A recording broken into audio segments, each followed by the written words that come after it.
Welcome to Ride Every Stride, episode number 79.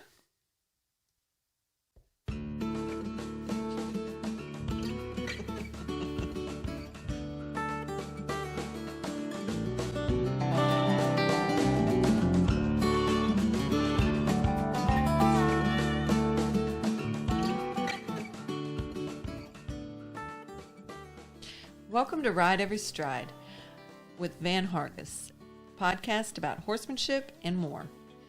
Our goal is to educate, motivate, inspire, and entertain you through an exploration of everything horsemanship and the intersection of horsemanship and humanship. My name is Melanie Hargis, and I'm your co-host on Ride Every Stride. I'm here with Master Horseman Van Hargis. Not just Master Horseman, and your husband.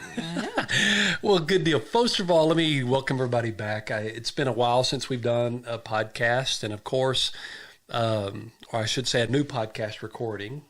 We are at 79 now. We were previously at 78, and I'm not going to say how long ago that was, but let's just say it's been too long, right? Way too long. So there's been a few things that have changed, and of course, the number one thing that's changed is, for those of you who are listening and listening for the first time in a while, it's Miss Melanie Hargis as our new co-host. Yay.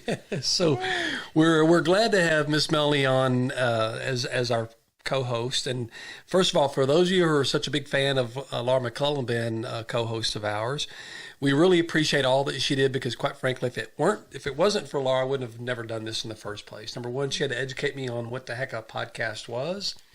And it took a lot of doing. Yeah, it did take a lot. I couldn't wrap my brain around the idea of having a radio program that you could tune into at any time. Because I'm thinking, well, can't you just tune into the radio at any time? Yes, but not necessarily hear what you want to hear. And I was like, well, okay. It took me a while, but she finally figured it out, how to explain it to me in a way that I can understand it and grasp it. So a big shout out to Laura McClellan for getting us started with this whole thing, and for being a co-host for 78 episodes. That was amazing. And for those of you who don't know, that Laura also has a phenomenal podcast of her own called The Productive Woman. And it was a little bit to do with that, a little bit of our schedules. It was just easier for us to eventually come up with another way to start recording so that we both could carry on all the normal stuff that we normally do, without having so much conflict with schedule. And we also have to realize, too, that even though she's an attorney, she works from home. And the more she worked from home, the more she realized how committed she was, or how needed it was for her to have a really good Wi-Fi connection. And inevitably, she's working from home and needing the Wi-Fi, and then every time we got ready to record, if she had the Wi-Fi, keep in mind, she also lives out in a rural area in North Texas. We live out in, of course, a rural area down in South Texas. Mm-hmm. So inevitably, whenever she had a really good signal, our signal would be out. Yes. Then whenever we had a really good signal, her signal might be out. So it was just the dealing with part of being out in the country, so to speak. But nonetheless, we over time, we just finally figured out that maybe the best thing to do is just try to figure out a way to make Van Hargis do it all by himself. Which I could not do. So for years I've said that my wife had a wonderful voice. So we're really glad that she's joining us you're biased as our new co-host. And I bet you $1 to a donut for those folks that have seen us on the road, either at the clinics, the horse expos, the public speaking engagements, or whatever, or you've visited the website. And especially if you're a top hand member, you've in one way or the other communicated with Miss Melanie Hargis. So you probably already know her either directly or indirectly anyway. Mm-hmm. So now you're getting to hear her voice on a regular basis.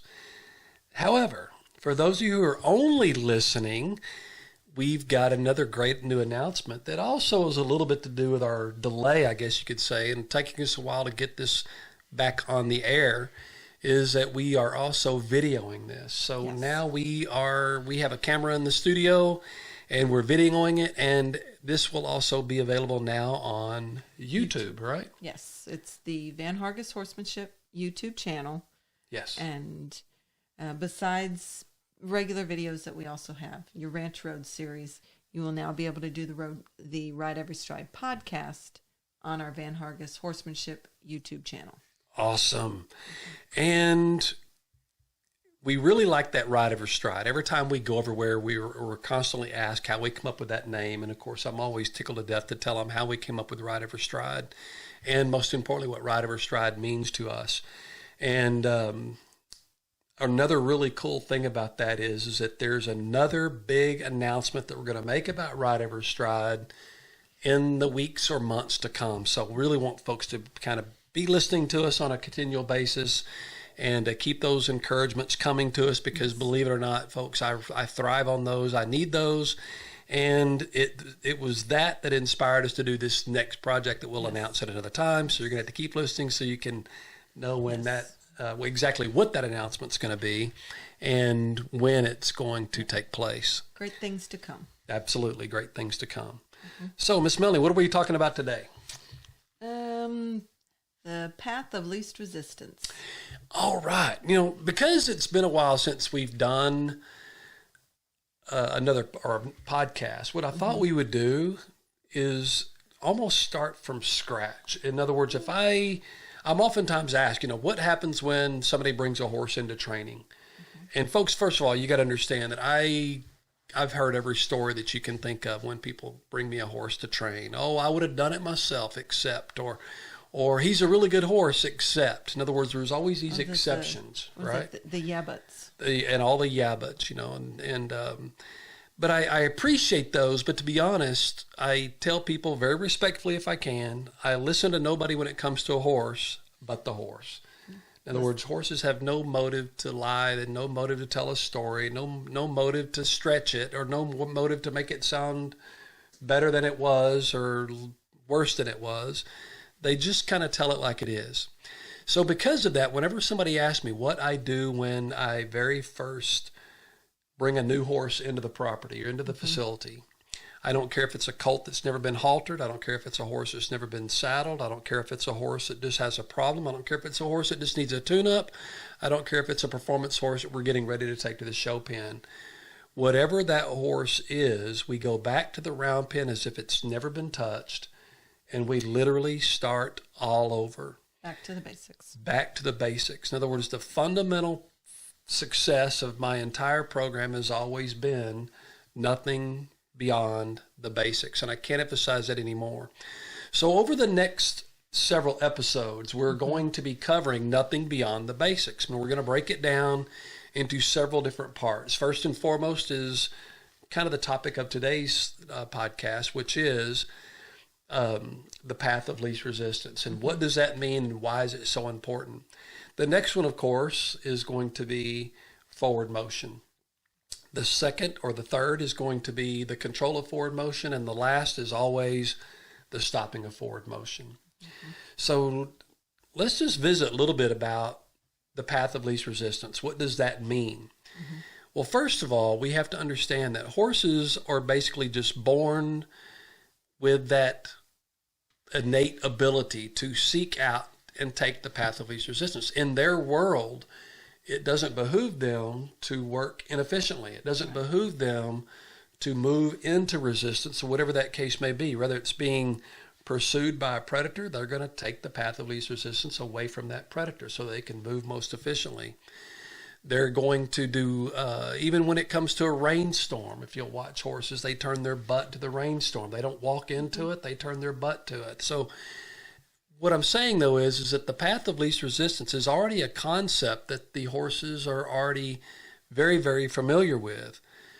The difference is as horses work with humans and as humans work with horses, we have a crazy tendency to inadvertently, I hope, teach a horse to move into that resistance. We allow it to happen, and oftentimes horses see us as their path of least resistance. So as a result, we get a horse that's a little bit pushy, or they get in a bind and they'll run right at us. So the very first lesson that I teach every horse is that lesson of the path of least resistance, how to seek it out, where it is, and then to respect me completely. And let's start off in the round pen scenario. So what would you do when you got a horse that's never been trained, nothing? How would you start with that path of least resistance in a round pen? First of all, I'm real big on trying to make everything easy, right? I want to make it so easy for the horse that they just can't help but to get the correct answer. So when I take them into a round pen, I'm literally going to put them in a round pen, and I don't care where they are in that round pen. I'm going to position myself in such a way that, let's just say the horse is going to be moving toward the right. I position myself in such a way that I am so close to the fence to the left that the right side of the arena is wide open and the left side of the arena is not. Okay. So in other words, the only place the horse can go without running into me or without causing himself to run into more pressure and more resistance is to move to the left, or I'm sorry, to move to his right. Okay. So as a result of that, he gets very good then of taking that big, giant open area over there to that side, even if it's just 1 step, 2 steps, a run or a bolt. In other words, I don't really care in the beginning, just as long as he goes that direction, as long as he moves away from me and moves away from me in that direction. Well, because I just said the words move away from me, I'm going to have to already explain some stuff, because there's already people out there going, oh my God, I'm worried about trying to catch my horse and you're worried about getting the horse to move away from you. All right. There's something that I really do have to tell people that I think is way overrated too early in our program. And that is, and I'm going to have to use some terms that other folks are already familiar with. For example, a lot of the quote unquote natural horsemanship guys and again, I'm not dogging that in the least. But a lot of your natural horsemanship guys and a lot of your followers of even some of my mentors will use a term called hooking on. Oh, we want that horse to hook on. Another fella kind of coined the phrase joining up. I want that horse to join up with me. So yes, you want your horse to hook on, or you want him to join up, and you want him to be a buddy to you, whatever. But I'm going to have to tell folks, you got to have faith and you've got to have trust in the fact that that will happen. Okay. But that should not be your number one priority. The number one priority is those basic fundamental things that we need to have, number one, to make this horse safe. And to get this horse to be safe and to help him with his training that comes from that moment forward is to teach him to respect that path of least resistance. It is the number one lesson that will come back over and over and over again, both on the ground and especially in the saddle. So we've got to teach that horse how to take that path of least resistance. So in the beginning, I'm literally going to cut off one side of the round pen with my body and my positioning and open up the other side of the round pen, so it's crazy easy for that horse to take that path of least resistance. Well, and by teaching that, isn't it also, I would imagine that the safety aspect is not just safest for the horse, but it's also safety for yourself. That's the number one thing. I tell everybody all the time, I really want to work hard to make everything as safe for the horses as I possibly can. But at the same time, the horses are going to take care of themselves. There's no doubt about it. They're going to take care of themselves, and they're going to do whatever it takes to protect themselves. Question is, and I ask my students this all the time, I ask folks that go to our clinics this all the time, I ask this to the audiences and at our expos, which is, who's taking care of you? Hopefully you are. Right. If the horse is looking after itself, then who is taking care of you? And the reality is nobody except for you. You've got to take care of yourself in there. So teaching that horse that lesson to respect your space, whatever it is, even if the horse is scared to death and trying to get out of the round pen away from you, that's good in the beginning. I would much rather have that than the horse that does the opposite. We've always heard fight or flight. Believe me, folks, flight is one heck of a lot better than the horse that decides to fight. Absolutely. So we want them to know and to seek out that path of least resistance. But at the same time, knowing without a doubt and having trust and faith in the fact that the hooking on or the joining up or the buddying up, whatever you want to call it, that eventually will happen if you establish your priorities correctly. In fact, I've been doing this for so long now, I can't even begin to think of how many horses I've started in the round pen or just started in general. And knock on wood, I've never had it happen to where a horse didn't hook on. I've never had it not happen. And apart from one time in Southern California, I can't think of a single time that I really made an effort to make a horse hook on. And even then, the one in California came back to haunt me because I did it too good, too much. And when the little filly got in a bind, she hooked on all right. She she literally chased me around the round pen because she was scared to death and was wanting me to help her. But by golly, she hooked on too much, and she came after me, and not in an aggressive way, but just that expression like, please help me. And I literally could go nowhere to get away from her until she eventually come and literally knocked me off the fence and was bucking and stomping right above me. And luckily, the round pen was built in such a way that the ground, from the distance from the ground to the bottom rail, was just tall enough for me to roll out of there. And because we were in California, the first thing out of my mouth was, whoa, that joint up sucks. Well, and again, see, safety is an extremely important thing. You bet. And in that case, and I'll be the first to admit, I saw that the filly was already kind of wanting to hook on a little bit. And because of that, I at the same time, I'll be the first to admit it was an egotistical move on my part, that I was just trying to show off in front of an audience that was already somewhat amazed by, because the timing was in such that a particular book had come out already that emphasized that those two words I mentioned a little while ago a lot, and the two words weren't hooking on. Hooking up. Not hooking on. Yeah. Well, I guess it's a lesson learned. Well, yeah. I mean, heck yeah, it was a good lesson learned. But I mean, the problem with my case, that's why I'll totally put the blame on myself, that it was an egotistical move and arrogant on my part, because I'd already known better, and I was literally just showing off in front of the crowd, and then it came back to bite me in the butt. And the good lesson, or the long-term lesson for me was stick to what you know, and stick to what you know works. Don't do anything just for the sake of showing off. And then number two, keep in mind the safety aspect of it, and keep in mind the importance of those fundamentals at every level. In front of an audience, at home where there is no audience, focus on those fundamentals, focus on those basics, and focus on the absolute importance of that horse seeking out that path of least resistance.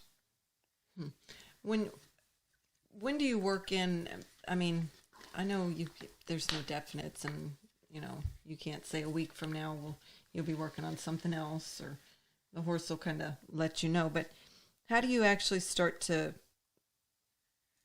when is it a good time to start progressing past from step one to step two? You've been working on this least resistance. When do you move forward? Well, that's actually a great question, because I'm always challenging the horses. I want them to get very, very comfortable with whatever it is that I'm asking them to do. So in the beginning, if that lesson that I'm teaching is to take that path of least resistance, and let's just say I'm working with, say, a wild horse, something that's had very little human interaction. They're not spoiled. They're just about as pure as you're going to get. And the minute you walk in that round pen, that horse is trying everything in its power to get away from you. Mm-hmm. And so obviously getting it to take the path of least resistance isn't very difficult in the beginning, until you ask it to do something different. In other words, let's say I'm moving the horse in the round pen to the right. So the horse is going to the right. In other words, I'm also watching and seeing his right ear and his right eye as he's moving around me to the right. And I'm kind of behind him a little bit. I'm behind the drive line of that horse, and I'm helping the horse find that open distance that open space to the right. But what if I change directions? The horse oftentimes in a learning situation gets so good at answering the question with one answer that they don't really think about what the question was and what another answer might be. They just keep repeating the same answer regardless what the question is. So can you go to the right? Horse says, yes, watch how good I can go to the right. And they get really good at going to the right. Then you say, well, that's really good. Can you go to the left? And even though you cut them off and you try to make them go back to the left, they're convinced that going to the right is the right answer. So guess what they're trying to do? They keep trying to go to the right, even if it means running over you. So at that point in time, you've got to get really good at being even bigger of an obstacle. In other words, not necessarily growing and going eating a bunch of Twinkies and getting bigger, but you know what I mean? Like get bigger, like wave your arms up and down, do whatever it takes to get the horse to go the other direction. And when a horse gets to where they're truly seeking out that path of least resistance by paying very close attention as to where we are and how they are moving. In other words, how we're moving in that arena and how we're moving in that round pen. And they are making those adjustments as we're making our adjustments. In other words, if I want the horse to go to the right, I'll cut off the left side of the round pen, open up the right side of the round pen. When I want the horse to go to the left, I'm simply going to just position my body very slowly and methodically and very deliberately. Those are all terms and words we're going to hear a lot of.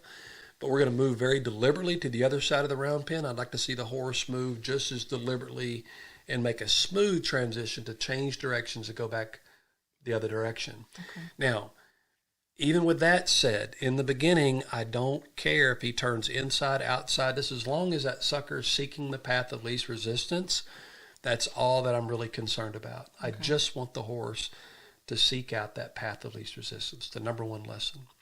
So once that horse gets to where they're doing that really good, very smooth, and you can kind of sense of certain understanding coming about, that's when we might consider working on the next thing, which is the forward motion. Okay. Which it sounds like, well, don't you have to get forward motion if you're teaching the horse to take the path of least resistance? Well, yeah. Well, yes. But... So you're already working on step 2 while you're achieving step 1. But I don't necessarily get distracted by that. I don't take, because as long as a horse is moving forward, I don't really care if he's going forward at a run, walk, or whatever. Just as long as that sucker's going forward and seeking out the path of least resistance in the process, then we're good. I'm just tickled to death with that. Okay, makes perfect sense. Yep, good deal. Well, what else? Well, I don't know. I thought you were reading the program. Oh, am I? Oh, you got to show me. This is all new to me. I'm a newbie on this. This is my first episode. You got 79 under, 78, I guess. Yeah. Well, you do need to mention that since we are getting back out there, we want everybody to tell a friend, mention us, send us their information. Well, not information, I guess. Send us questions. You betcha. Send us some kind of it. And all of them can go to either info@vanhargis.com. Yep. Any kind of questions that you have. Or on the Facebook page. Van's really good about answering the Facebook. And yes, he does do it himself. So those answers actually come directly from him. Even, in fact, the ones that go to info@vanhargis.com, what happens is that Melanie gets those first, and she forwards them to me, and I respond, and I usually send them back to her, and then she'll send them back out to the different people. And it's not that it's not that we kind of keep my email private, but I guess we kind of keep my email private. We try to get as much stuff going as possible through the info, and that's mainly so that that way both Melanie and I both know what each other's doing. So the left hand knows what the right hand's doing if it all goes through one particular email address. So I don't want you guys thinking that I'm trying to shirk my responsibilities by answering your questions directly. That's not it at all. What it really is we're just trying to make sure that we do get all the questions answered by funneling them all through one very specific email address. Melanie gets that and then forwards it to me. I answer those as timely as I possibly can, and then we get them back. Yeah. And we put those back in the hands of our listeners and our people who see us at the horse expos or even our clinics.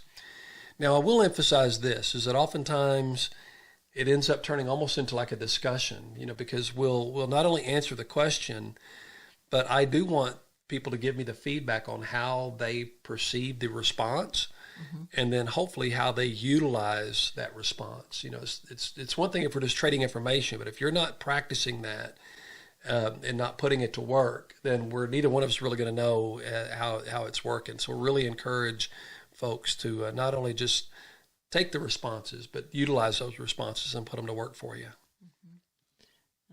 And also I want everybody to check out the iTunes. We definitely want to start getting some viewers on that. We want to see how well this new vodcast actually works. You mean YouTube? YouTube. Yes, because they can go to iTunes all day long. I don't think they're going to see much. But no. But YouTube. yes, we do want to make sure that we're so grateful for the iTunes listeners and the Stitcher listeners. In other words, whatever format you're using to listen to the podcast, we really appreciate those who are listening. However, we do want the word to get out about the podcast now being available on YouTube. We think that's going to be crazy exciting for people, mainly because it's also going to give us an opportunity that when we bring people into our studio that's here at the ranch, then we bring our guest here, and sometimes our guest doesn't have to be celebrities. It had to be other trainers. Sometimes it's going to be people who come and spend some time with us. For example, since we've bought this new facility, we've had people literally from all over the world already. We've had people from New Zealand. We've had, where? Oh my goodness. Germany. Yeah, we had a lady from Germany. We've had Greece. several from here in the United States. Oh yeah, and a lady from Greece. So we've had literally people from all over the world in the United States, only since we've had the facility here. The whole time we kept thinking, man, I wish we had our studio set up already, because it'd have been a really good idea to have our guest, and when I say guest, I mean guest to the ranch that comes here to ride with us, have those folks be a part of our podcast. So that's another reason why that we really want people to tune in to the podcast on YouTube, so that, who knows, you might even be able to see yourself. Yes. And I also want anybody who has a platform that they prefer for their podcast to send me an email, again at info@vanhargis.com. When you say platform, what do you mean? Like the Spotify, Stitcher, anything that I'm not hitting. I would like to get them on whatever we can. I know we've got them on Stitcher and of course on iTunes, but anybody else who knows of other podcast platforms that they think we should be utilizing, please let us know. Absolutely. Definitely want to get those out there. And then, of course, if you want to be a guest on the podcast or have your questions directed toward or on the podcast, have your answers or have your questions answered on the podcast, we would love to do that. In fact, we encourage people. I think on the previous 78 episodes, we were like pretty much begging people, please send in your question or comments. And it's not that we don't have stuff organized. I mean, there's literally nothing we can't talk about and communicate about, and there's probably an unlimited amount of things that we could talk about. However, we want to talk about the things that you guys want us to talk about, what you guys want to hear, and what you guys want us to share. And because of that too, I'm gonna say one more thing here before we start thinking about closing out, and that is this: part of what makes our program successful, and when I mean that, I mean like Van Hargis Horsemanship in general, and that means everything from, at the ranch, as we travel and all those things, is quite frankly the people that support us the most. Here at the ranch, for example, all of our horses now are on a phenomenal feed program that was put together for us by Full of Pep, which is a local place here in Victoria, just outside of Victoria, a little town called Cuero. And if you guys would just indulge me just for a moment, I'll tell you how that came about. For those of you who've known me for a long time, know that I was a real big fan of the red, white, and checkerboard for years and years. And I still am. I'm not going to dog them in the least. It's just that I've always liked the idea and the concept of supporting local business. I've tried to do that throughout my career. And we did wherever we possibly could. And somebody actually here in the Victoria area challenged me to try the Full of Pep feed.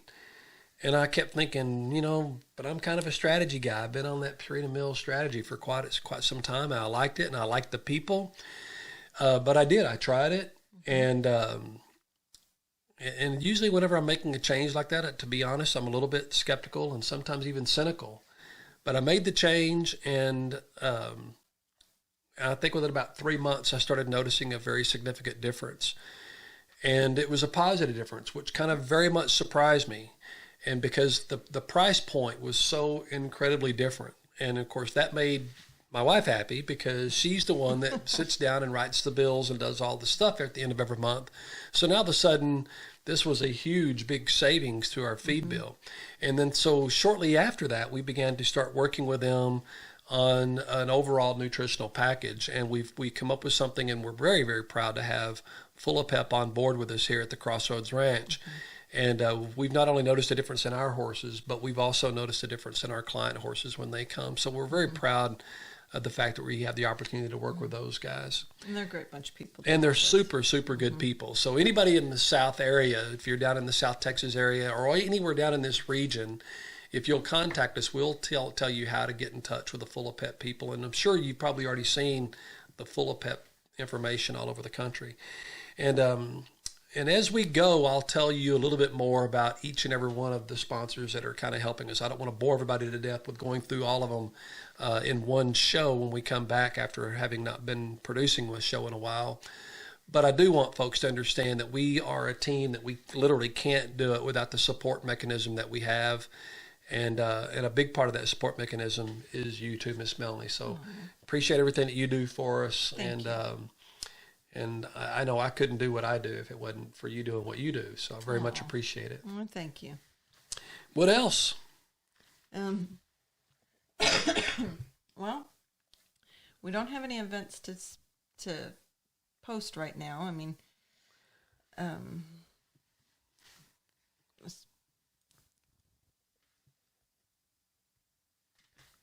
kind of lost now. Well, we will mention the Top Hand Club. We've had for quite some time, we've had a Top Hand Club. For those of you who joined in the very early stages of this, we started off at $4.99 a month. And for those of you who missed out on that, sorry, too bad, so sad, because now we've jumped the price up to $9.99 a month. And we told everybody we were going to do that the first 1,000 members were going to get that kind of a charter membership. Well, we actually now have still some charter memberships available, but the new charter membership is going to be $9.99 a month because we've already reached that 1,000 threshold. So, but it's still available. And here's what's really cool about the $9.99 a month is that you not only get access to all the videos. In other words, every time we go to a horse expo somewhere, every time we go to a clinic somewhere, Melanie will take that video and she will post it to our website, so it's available for all the Top Hand members. There's times we shoot extra stuff out here at the ranch, and we'll put that on there. It may not be something we want to put on, say, YouTube or something, but it's something that we still think is informative and that our membership would really like those. So we post those videos there. Another thing is if you're a Top Hand member, you get a 10% discount across the board on anything to do with Van Hargis Horsemanship, whether it be our merchandise, caps, T-shirts, whatever, or even our more expensive ticket items, such as our saddles. I dare say that I think we've got some of the best saddles in the industry, and I don't want that to come across as being boastful. It's just that I don't know of a saddle company in the country that has done a better job than Rainsman Equestrian Products of putting together the technology and the experienced workmanship to produce the saddles that they have. My saddles on their performance line, and all three of my saddles come with a lifetime warranty on the tree. And I'll kiss your big toe if you can find a better quality saddle when it comes to the craftsmanship and the workmanship. And the reason that is because of the tremendous amount of experience they have. I think the last time we were there that we were shooting something at their facility, if I'm not mistaken, Mark Jamelka there told me, he's the manager of that entire facility there. He told me that I think they averaged like 20-something years experience. They've got some guys there that have 25 and 30 years experience.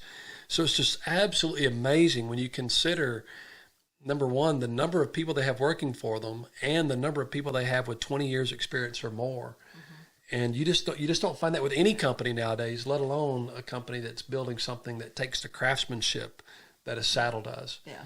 And they've combined that with some of the technology that is just out of this world. So I will dare say that our saddles are as good or better than anybody's saddles out there. And they also make their own trees, but with another sub company of theirs called Precision Tree, and it's a lifetime warranty on those trees. So being a Top Hand member gives you an 10%. Immediate 10% discount on that. So you're looking at least a $300-$400 savings, depending on the options, everything you get on your custom Van Hargis saddle. And right now we've got three to choose from. Right, we've got the Colt starting saddle, which is the first one of its kind. we did the all-around saddle, which a lot of folks don't realize it, but the all-around saddle was the very first saddle that I ever designed. It was also the very first saddle in the Western industry that have what we know of today as a cutaway skirt. Prior to that, the only thing close to it was what they called a butterfly skirt. So now Rainsman makes that saddle for us now. So they've got the colt starting saddle, the all-around saddle, and of course the versatility saddle. And, you know, because all three of those are right in line with what I do and what I like the most, it's really hard for me to pick which saddle I like the best, because people do ask me that all the time. So Van, if you could just pick, which one would you pick? Honestly, I can't. It depends, I guess, what horse I'm going to ride that day and what specifically I'm going to be doing, because I truly love all three of them, or I wouldn't have designed them the way I did. And so we highly recommend them. But anyway, the top hand thing is available to those folks for only $9.99 a month, and you get a 10% discount on everything that we have across the board. Including clinics. Yes. Also the training, and pretty much anything that you can get on the website, you can do a 10% discount. Pretty much anything. That's right. Anything to do with Van Hargis Horsemanship, just about, you're going to be able to get that for a 10% discount for only $9.95 a month. So it's we think it's just an absolute great bargain, and we encourage people to look into that more. So, Miss Melanie, what else do you think? I think we're good. Well, good. I tell you what, I hope you guys enjoyed having Miss Melanie on Ride of Her Stride. It's been really great having her. I know it's been a long time coming. We really appreciate everybody's patience. We appreciate everybody's encouragement to continue to do Ride of Her Stride. And we hope you guys are enjoying not only the podcast format, but we also hope you're enjoying the podcast format on YouTube. And for those of you who are listening that haven't seen it yet on YouTube, look it up and watch it. And then, of course, send us a review and let us know. And what's the thing they always say is click and share. Click and share. So with that said, I'm going to close with hopefully the familiar closing that all of you guys are familiar with and you've heard before. And it's near and dear to my heart. But it's simply this. And until next time, remember, it's your ride, it's your trail, it's your journey. So ride every stride.